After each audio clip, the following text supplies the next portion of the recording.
fight with the other folks because they left people out of what we wanted, like whole states of Colorado and Texas and Guam were just dropped off. So the main person that spearheaded this drive was Senator Josh Hawley from Missouri. So he's the guy that pushed for us. If you guys want to drop him a nice letter and thank him, I'm sure his office would appreciate it. But he's the guy that stepped up when New Mexico, Colorado, Idaho, Utah kind of bailed on us. Missouri stepped up. So we will be writing an official letter from Post 71. I think the Killian office is going to write a thank you letter. So we're going to get, our kudos out there because we do appreciate him stepping up and doing this for us. And I did have Cal Curley coming, but it doesn't look like he made it. So we're going to go on to. Okay, yeah. If you haven't got your certified work history from Social Security, you guys can get that guide. It's pretty easy to do. It's on one of the contact sheets. You go to ssa.gov. On the home page there, you scroll down to the bottom. On the left-hand side, there's a header that says support, and 3 links down is forms. It just says forms. And you want form 7050F4. It's on one of these, one of the flyers that we handed out. It's on there. And if you have any problems or questions, call me. It's a 4-page form, 2 pages of directions, and 2 pages that you have to fill out. So it's not a big piece of paper. On the back, on the second page that you fill in, though, is your option to do certified work history. And it has to be certified work history. DOJ does not accept a regular work history because it's the cheaper one. You have to pay for the more expensive certified work history, and that's the only one the DOJ will accept. So you can get that filled out. You can download the form online, fill it out, and all the addresses and stuff are at the top of the page. There's instructions on how to fill them out. So all the information you need to get your work history is on this packet. It's a 4-page packet. If you have trouble, you don't have a computer, let us know. We'll help you out, okay? We can get these downloaded for you. I'm going to let Jennifer McCall go over some of the other stuff for the moment.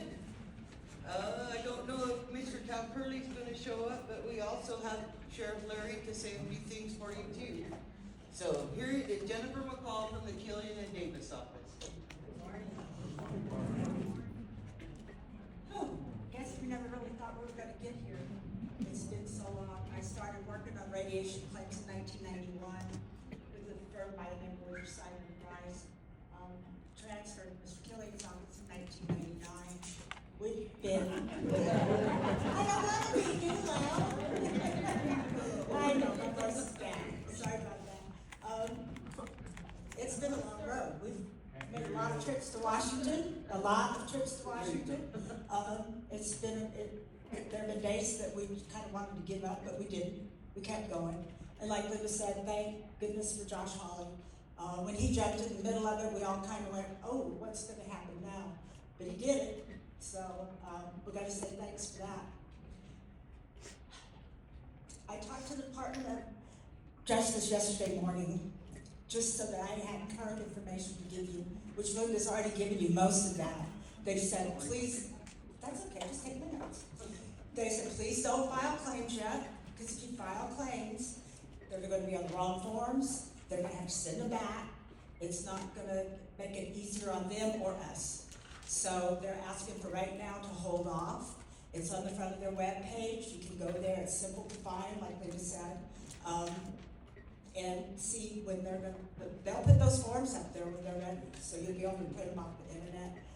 We'll be printing them as soon as we get our hands on them. It's just going to be time, unfortunately. There's nobody going to hand out checks today. I wish we could. Believe me, I wish we could. There's some other things out there that we didn't get that we wanted. We didn't get to use affidavits for everybody. I thought that was extremely important. Why can one person use an affidavit and the next person can't? We're still going to push for that. Evidently, there's some talk of trying to add more stuff with the defense bill come this fall. So we're gonna be still pushing, we're not giving up yet. That's the main thing. The state of Colorado wasn't covered for downwind. Guam was not covered. When the regs come out, this is an issue I think we all kind of need to pay real close attention to. Under the present regs, you only can file 3 times. If you file this 3rd time and you get denied, you can't go back. That's it, it's over. So any of you that have filed 2 times and been denied, remember to hang on. Don't file it until you know it's a good claim, because they're gonna send it back. We're hoping, the conversation I had yesterday morning, we're hoping they'll put that in the new regs, they'll give us 3 more times, because there's people that have been denied 3 times out there. We'll have to see where that takes us. The one thing I have to say, and I know there's a lot of people here that are probably going to disagree with this statement, but the Department of Justice is a little bit different than the Department of Labor. Department of Justice, if you're going to be represented by someone, that person must be an attorney of good standing, or a tribal representative can file claims. Under the Department of Labor, anybody can be an AR. That doesn't work with the Department of Justice. So make sure whoever is representing you knows what they're doing. And they're not just out there to make money. Because like Linda said, I've already seen the scams on the internet. I already know people that have received phone calls. Don't give your information out to anybody unless you know them. And especially trust them. So that's my part, Linda. You took my other part, so. Well, Cal made it, so. You're up, Cal, come on.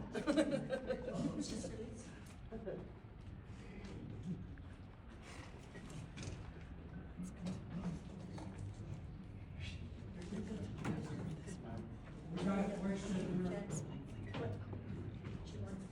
Oh, Will you have a list of attorneys that are available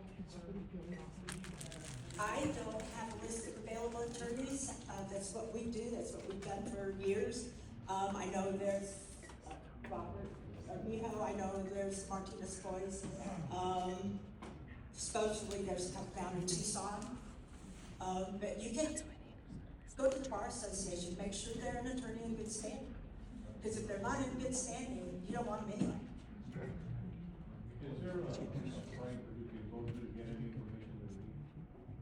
Is there a site that we can go to get information that we need? For example, attorneys or what's going on? Not really. Not really, I don't think so. You can go to our website, we've got a pretty extensive website on it. I think Stevens do.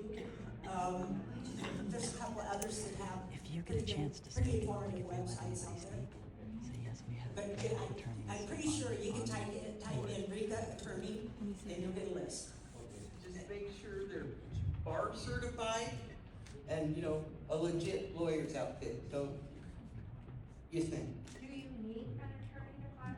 For the RECA, you can file it yourself, but if you hire somebody, it has to be a lawyer. On the RECA, right? Okay, so now I'm gonna turn it over to Cal Curley, who works for Senator Teresa Lecter Fernandez, and let you know where her office stands and what's going on with this. So here you go, Cal Curley. Known him for about 30 years now, too. How you folks doing today? Good. Good. I want to say greetings on behalf of Congresswoman Lecter Fernandez. Again, my name is Cal Curley, and I'm the Congresswoman's field representative. And I am glad to be here. Before I give some thoughts from the Congresswoman, I wanted to tell you personally, you know, I've been working with this group a long time, guys. You know, and a lot of you committee members. You know, there's a hard battle you fought. Things were tough. You know, I've been in, you know, since the Udall days. I think some of you may recall me back then, coming here and advocating for RECA, the amendments, listening to you all, your heart, your stories, your heartaches, your pain. There's a lot of people that didn't make it that should be here today, you know, your family, your relatives. You know, it really hits here. So, deep down, I'm happy that RECA's back. You can move forward, apply. There's so many questions I'm sure you have. But again, let me give you some remarks from the Congresswoman. I'm a field representative for the Congresswoman's Gallup Navajo Nation office. We're located in Gallup in the McKinley County Court building. I've probably spent a little over a year since I've been with the Congresswoman, a year and a half.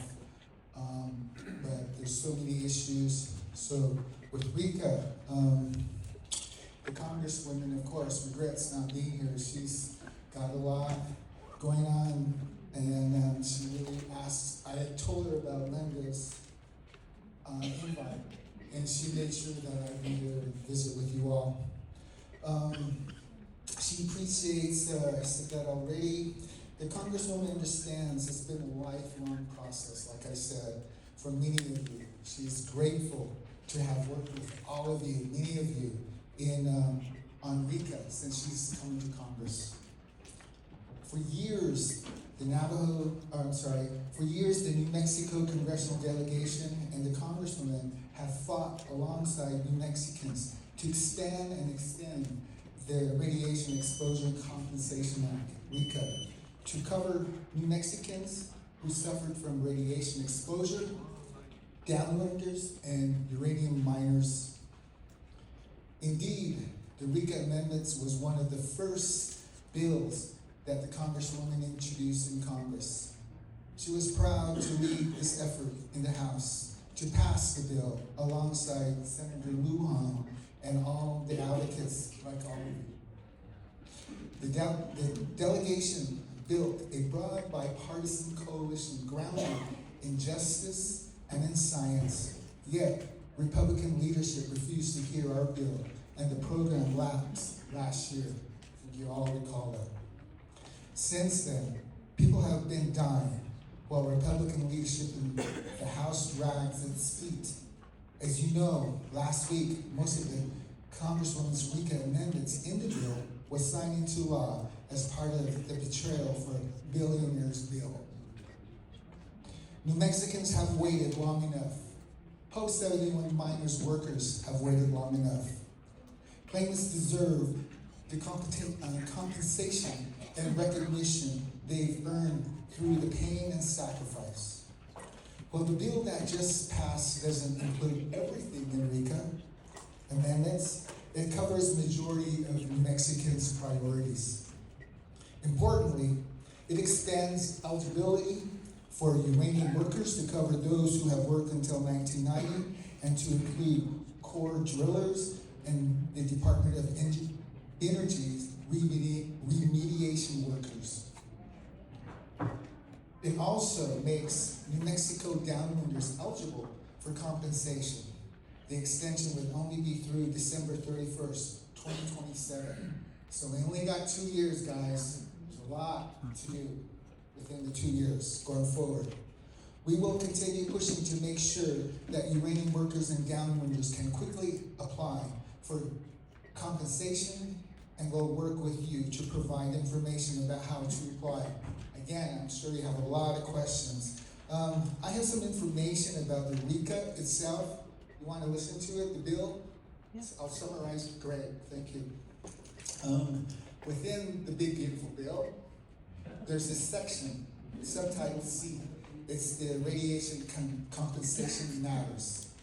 Radiation Exposure Compensation Matters. That's what it's titled. Section 100201, RECA Trust Fund.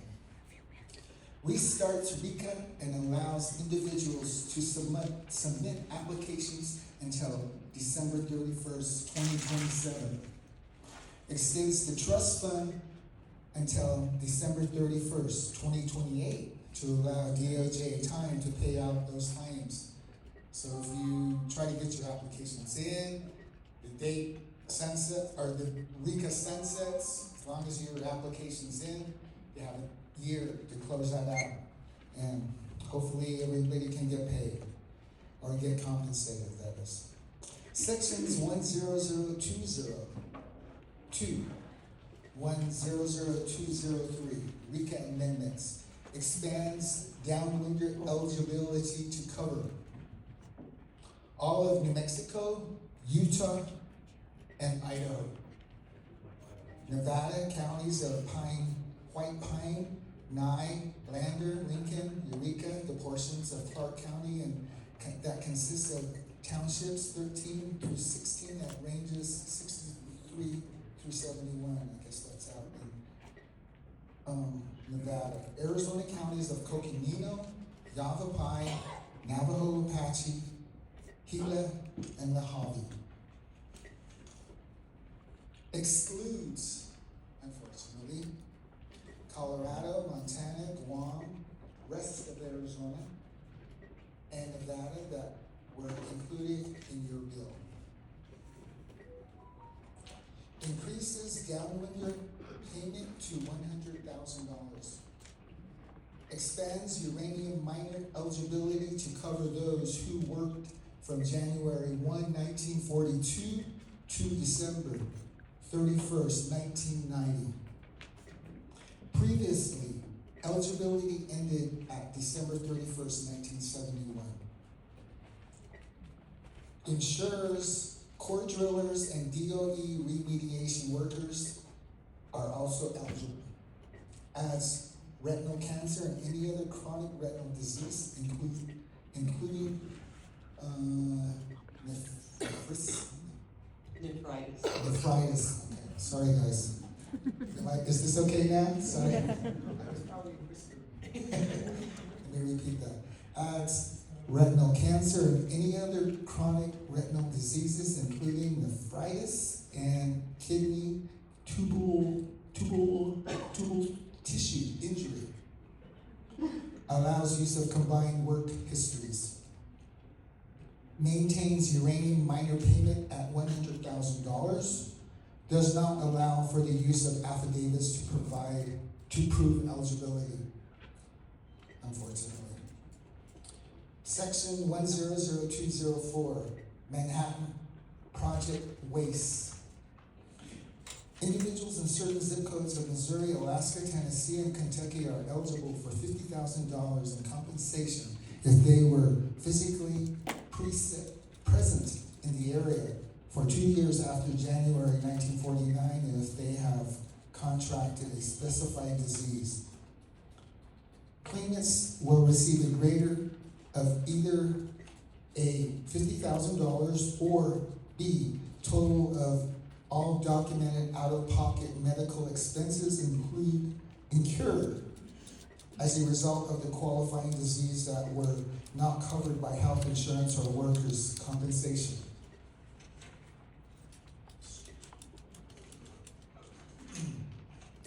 Either spouse or children may receive $25,000 on behalf of a qualifying individual that has passed away.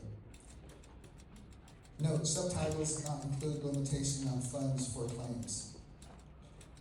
So in conclusion, please know that the Congresswoman believes that we can't cancel the past or erase the years of pain and suffering, but she is committed in continuing our work together with the Post-71 Uranium Workers Committee in compensating all of our RECA claimants. And I know some of you have questions. This is just what I know for now. First of all, do any of you, most of you probably have access to the internet, I'm sure. Have you been on the Department of Justice, US DOJ's website? Okay. Educate yourself on that. Just Google DOJ, US DOJ RECA program. That's all you Google. And that you'll get some sites, but the official website should come up. Right now, I understand that the DOJ is updating all their policies, regulations, everything that I mentioned in the bill. Right now, I haven't been on that site yet. I don't know if that old information is there. I would think they probably pull that by now, since the bill is signed. You can still get the old outdated. Okay, but but still, educate yourself. That's basically how to apply, what to do, what kind of records you need. A lot of you know that already, and Linda has probably educated about your employment records, your medical records, all of that. They still apply. Unfortunately, like I said, not everything in the bill was passed. Certain areas, populations were not. So we're very fortunate, and I have to take my hat off on the other have it, but for your hard work, what you've done. But we still got 2 years going forward. I think what we want to do internally in our office, just wanted to hear some thoughts from you all. What do you need help with in regards to moving forward? Maybe just accessing, hold on, I'll get to you, sir. Accessing information. I understand that those applications may not be available until maybe the end of the year, December, once all the applications are renewed, updated, the laws set.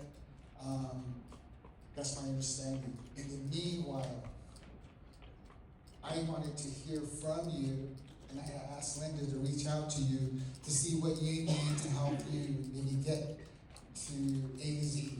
What are all the dots that you need to do? Medical records, your employment stuff. But I think most of you have been waiting, but I'm glad that the 2 years was extended again to allow you to do that. So I think I said enough for now. Any questions, guys? Yes, sir. There's a conflict right there. He said that the applications aren't available yet. He said that they won't be ready till December 31st of 2000, of the end of the year. Right. So that only gives us 1 year to apply. No, To the end of 2027. it's, you have 26, the year 2026, 2027. And then that last third year is really gives whatever applications that are in the system. Hopefully, a lot of those will, go through successfully. So, the government, I'm sorry. It's gonna be, the applications are gonna be ready by then, or? That's just what I hear. I can't confirm that, but again, get on your DOJ website. You'll probably have that information sooner than us. So, any other questions? Yes, ma'am. Yeah, so the RECA and the downloader, is that one claim, or would it be separate? 2 separate claims and 1 government claim per person. You can't get them both. If you're a RECA worker, you get your RECA claim. You get nothing else. If you get a downwinder claim, you get a downwinder claim, nothing else. So it's 1 government payout per person. If you get your coal miners payout, you can't get RECA.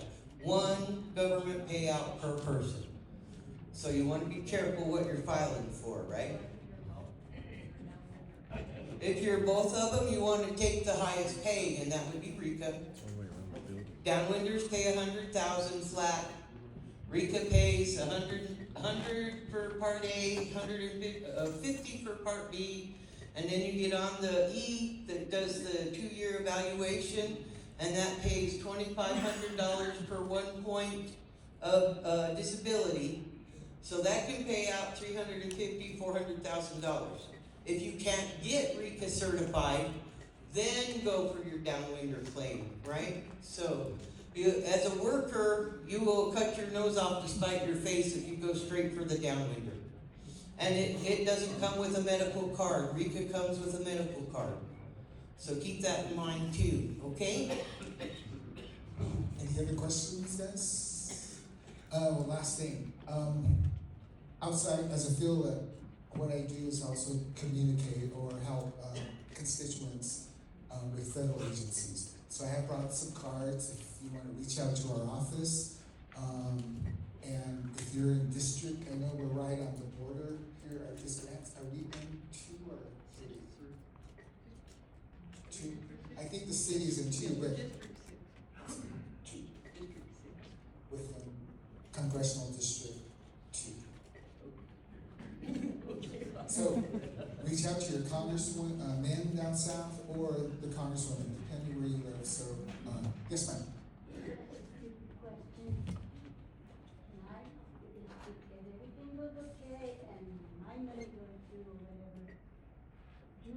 we still keep our survival money or retirement, or you still have to pay taxes on it?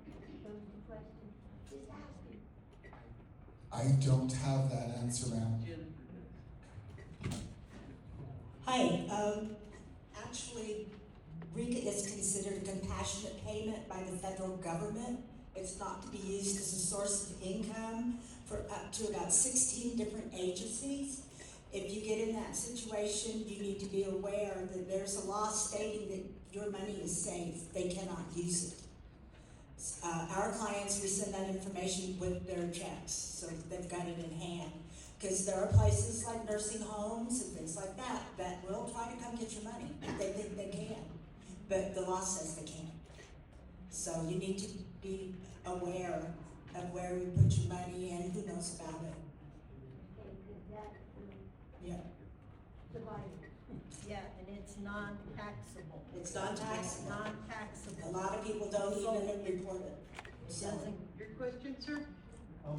What about deceased, family members that are obviously RECA people, that were minors or workers, and they died of the classic, cancers associated with radiation exposure? Can we file for those people? The surviving spouse can file first. If there's no surviving spouse, then the kids can file for it, right? But it has to be all the kids. Not just one kid can file. You have to include all of the siblings. And if the kids are dead, then the grandkids can go for A and B, right? Oh, grandparents. Kids, so spouse, kids, grandparents, grandkids. So if it's the workers' money, let me let Sheriff Diaz do his presentation and then we'll get right to questions, okay?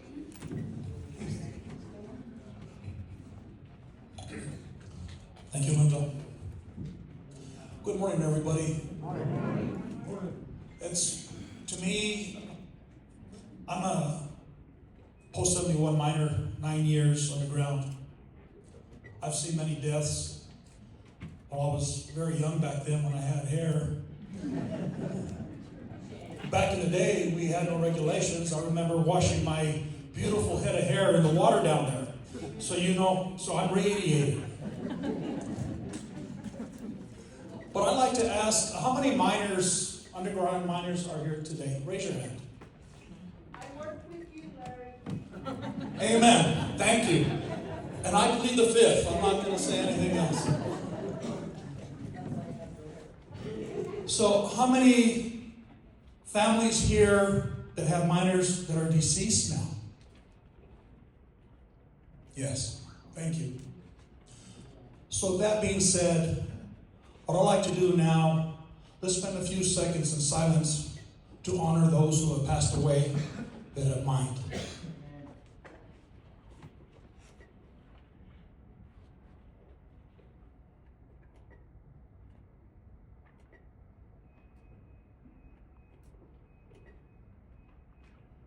Thank you. Thank you. You know, another thing I'd like to do is acknowledge and thank Linda Evers, Liz, Sue, and all those others that have fought the fight for us. They have gone through struggles fighting for this cause. Many times they could have just thrown in the towel and said, heck with it, let somebody else do it. But thank you all for having that perseverance to get us here today. Thank you.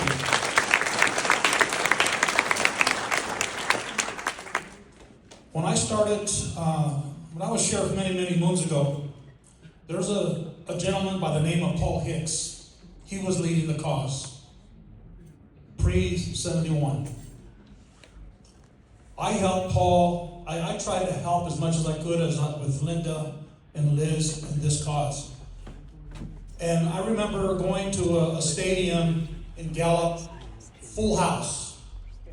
And Paul, he was a great storyteller. Paul worked hard. And I remember that he said, you know, Larry, we need to fight this. We can't give up. Well, That was passed back then, and sadly to say, as many other miners and families, he passed away before he got his compensation. His wife received that compensation. As I personally can tell you, my dad worked underground. He filed for this compensation. He received it, but he passed away when he finally received that payment. They spread that out through the siblings. Sad thing is, my dad used to tell me, he says, you know, Larry, if I get that money, I'm going to help my kids, I'm going to do this and that, which I'm sure all of you are thinking about. And it's sad to hear my dad talk like that, because I said to him, oh, Dad, you don't need to say anything like that. But it came to pass. So now that hopefully you all can be compensated, because these big companies owe that to you. We were underground. We not only faced radiation exposure, but many other elements of contaminated exposure, and I'll mention a few of those. Diesel. All of you know that when we were underground, there are locomotives, they run by diesel. In our work stoves, we had gunny sacks as filters. Those filters were turned black. What do you think is going on with your lungs? Another thing is asbestos. You hear those commercials on TV all the time. You remember we used to call them slushers. They were big, pulleys back and forth to move that bucket of muck or into the grizzly so the train could take it. Man, we were working, and they were run by electricity. So we're using those machines left and right. And what happens, guys? That smoke, that asbestos is just smoking. We got the diesel coming in. Well, you know how dangerous asbestos is. Our machinery, which was operated by air and needed oil so they could operate correctly, those were called oilers. As we're drilling, those machines are going on all day long. We got the vent bags in there for air. We're getting that diesel. Now we're getting more oil from this oiler, this to operate our machinery. Think of, yes, jacklegs. I mean, it just goes on and on about other contaminants that we consumed. Company didn't tell us nothing. And then they started with gamma chips. I think that's what they were called. You put them in your helmets. Well, if you were a highballer, or what's it called, a good miner, they say, hey, Larry, would you mind doing a contract over here in a different section? But you'll have to work graveyard because we don't want to get caught. Well, as young as I was, I said, heck yeah. I'm thinking about the money.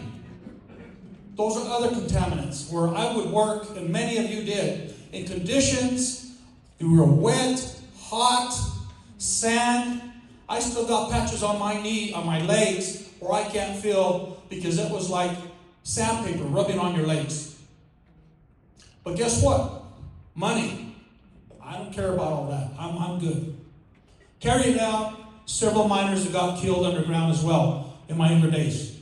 I remember one in particular where a slab fell on one of the miners.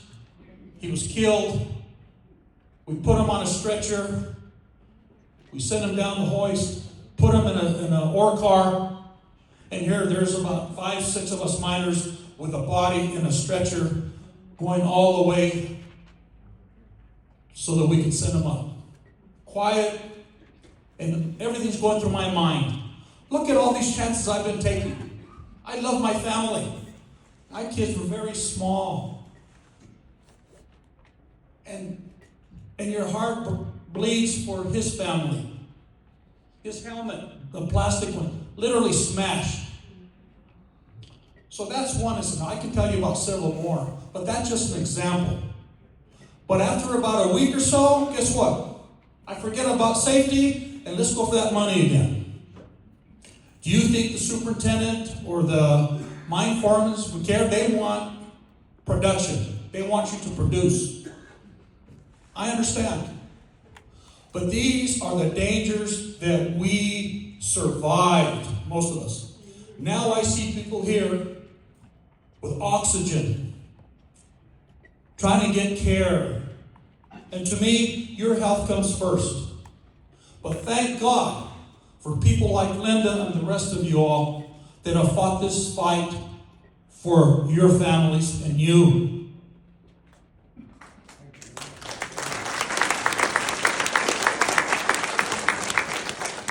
So I'll get to my point. I'm sorry, I'm very passionate about minors, families. One more thing that I mentioned yesterday in another meeting. You recall when your dad, or many of you, your dad would go, your mom, or the mom would fix lunch, put goodies in the lunch pail. The dad would go in his car, in the carpool, we'd go out to Ambrosio Lake, go to your mines, get changed. You go underground. You survive the dynamite, the blasting. I remember one miner got killed because he had a cap with a stick of dynamite in it. He died. But then the miners would say, I'm going to save some of these goodies for my kids, because when you get home, all the little ones want to come and see, what did Daddy leave us? And from some of you guys also that may have put tools in there, I don't want to hear about it. So the kids would go over there, open up the lunch pail, and eat those goodies. Those are exposed to radiation. The second thing is the fact that when you wash your clothes, you wash the clothes in the same washer. What did you see in there? Yellow cake. Then you put your family's clothes in there. Exposed. So I need to talk about what I'm here for now, and this scams. All of us get scams on a daily basis through your phone. There are people here that I know of that have been scammed from a lot of money. These scammers have cleaned out your bank accounts. These are people that scam you. Who knows where they set up? Many of them are from other countries. All I can tell you is, please do not give anybody information on that telephone. That's the bottom line. That's simple enough as it is. I'm going to host, as the sheriff's department and the sheriff, I want to make sure that you can call us if you believe that somebody's trying to scam you. Call us. And we will post these patterns on our Facebook page, which we have some forms here with the links to the Attorney General's office, etc. We will help you. I don't want nobody to get scammed. You are major targets. So remember that. I am your public servant. The Sheriff's Department will help you in any way, shape, or form. I hope you all get compensated, you and your families, for being underground, dealing with those dangers, which during those days, everything is good. We thought mining was going to be forever. But I want to thank you all for listening to me. But we care. We have compassion. That's compassion from all of these members here, which drives us. It's not about money. It's about taking care of you and what's being fair. I love you all. Thank you, Larry. Okay, we're going to do a quick question and answer. If you might not know, we have a whole nother meeting waiting outside. Yes, sir? I've heard a lot of people talk about people working underground.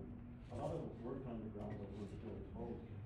I was a mechanic in the mechanical shop, so I had all this qualification. I had people, she worked in administration up there in the mill, and anytime that was lying around, they would get it just like us. Or it rained and you'd see a mill. Or through that you could just smell the sea from that mill. You weren't underground, but we were exposed. Right. This covers miners, millers, ore haulers, and they added core drillers now. And reclamation worker. Yes, sir? We're being told sign-up sheet with our phone numbers. What do we do when somebody calls us from wherever? The sign-up sheet you're signing is for me, post 71. I don't release that information to anybody. Those are the lists I use to call you when something changes and I'm having a meeting. So those pieces of paper you're signing, just your name and phone number, are just for me, so I can call you when we get any information. I'm gonna call you and get you to come back so we can get you updated. I don't release that information to anybody. Okay? Yes, sir. Yeah, you mentioned that you were gonna try to get more out of this application under the defense all that's national impact. I don't know what they have attached to that yet. They're still talking about it, but we don't have any idea what they're doing with that guy yet. Okay? Yes, ma'am? Are children considered down under? They had to be here before 62, a year, right?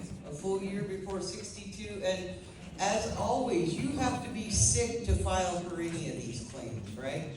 So if you don't have the right compensatable disease, it doesn't matter how sick you are. If it's not on the list, they're not gonna compensate you, right? So that's the long and the short of it, is you really do have to be sick to get this money. So we don't want you guys getting taken advantage of. So we're gonna keep on it, and we're gonna keep having meetings until they get us on the compensation side. Did you have a question in the back, sir? Yeah, can a husband that was a minor file and then the wife file as a downwinder? Yep. Usually the guys were the workers and the wives were the downwinders, right? So we don't know exactly, I mean, the DOJ doesn't even know exactly what they're doing. It's only a week old, right?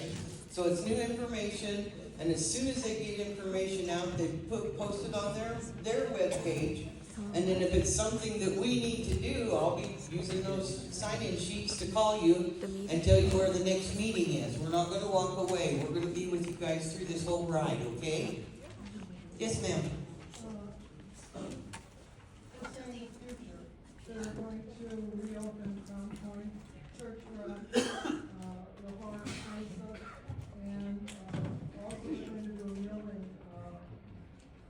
building over by San Mateo. Do you have any advice for the people who work in those areas? Don't do it without proper protection. They have proper protection. But only the boys down at the whip site get it. Only the workers at Los Alamos get it. If you're gonna go to work in uranium and they're not gonna properly protect you, I know one company was making them sign waivers as opposed to giving them proper protective gear.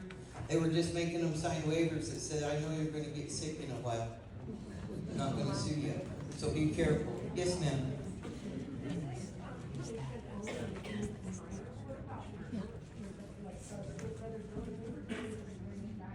Yeah.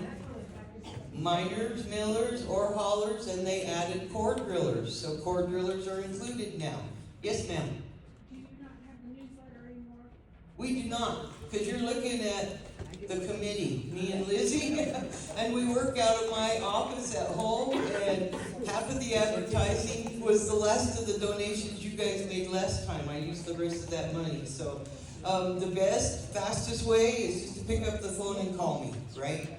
I don't keep track of that. I don't have a secretary. It's just me and my old man dog, but he doesn't do very well with messages. So, yes, ma'am.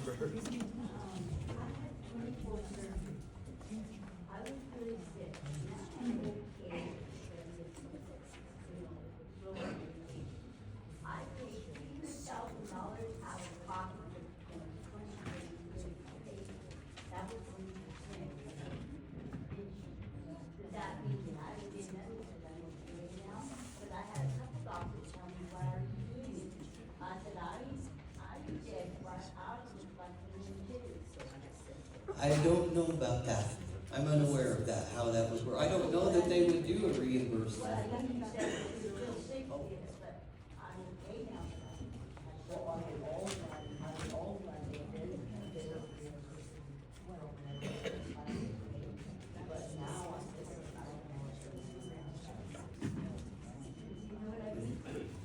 part of the bill that does that, Holly got it for Kentucky, Missouri, and Tennessee, not us. That reimbursement thing. No. Yeah. Yes, ma'am? Working at Jack Pryor Mine, we were taking the testing for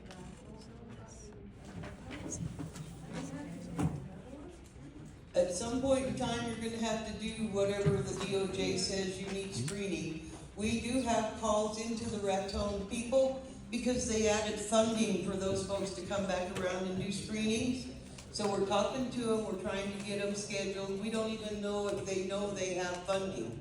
So like, it's a week, it's only been a week. So everybody's kind of scurrying around, hurrying around, trying to get their stuff together to get it straightened out. So right now, there's nothing in place. The Raton bus doesn't even know they have funding yet, so. Okay, what about the UNM reset? I would have to call them. I haven't spoken with them. I only have messages in. Nobody had gotten back to me before I had my meeting today. Okay? Yes, ma'am? 505-240-3947. It's on flyers. It's not a secret. If somebody needs it, spread it around.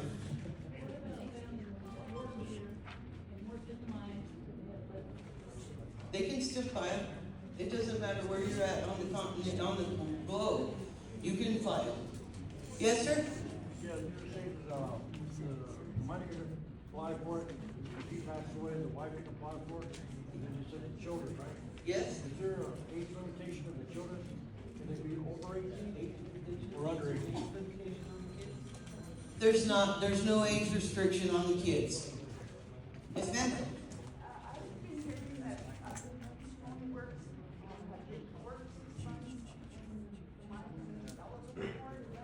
One full year.